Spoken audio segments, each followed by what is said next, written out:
I had a bit of a problem with Tony Blair. Blair went for 4 years without doing a single interview with me when he was Prime Minister. And bear in mind, I knew him not as well as you, but I knew him well, or fairly well, I thought. And we'd always got on reasonably well when he was in opposition, and then when he became Prime Minister, and it all seemed fine. And then came the day when it was the first day of the 2001 campaign, and I was down to interview him. He was up in his place in Sedgefield in his constituency. I was in London, obviously. And I'd agonised over you know what it's like. What's the first question you ask the Prime Minister at the start of an election campaign? Because this one matters quite a lot.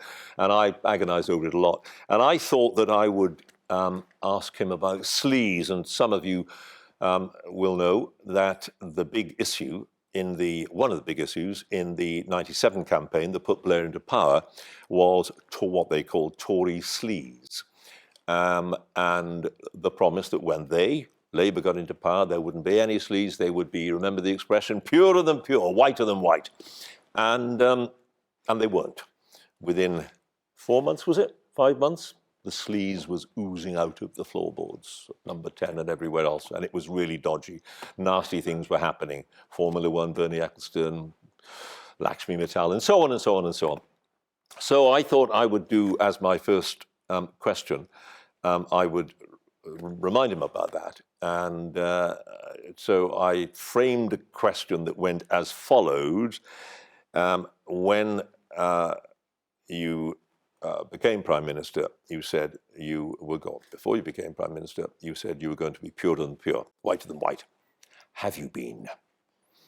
And you don't often want silence on the radio, but that was one way you did. You wanted that. Do you remember Rory Bremner when he did that wonderful impersonation of Blair? It was the sort of shoulder-shrugging bit.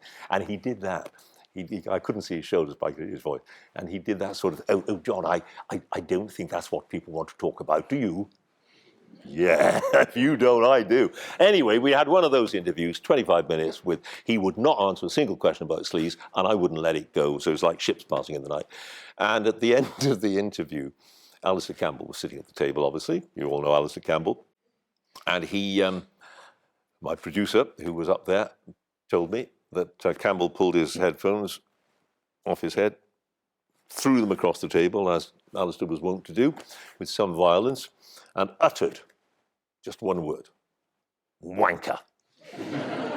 My producer said he'd never been quite sure to whom he was referring, but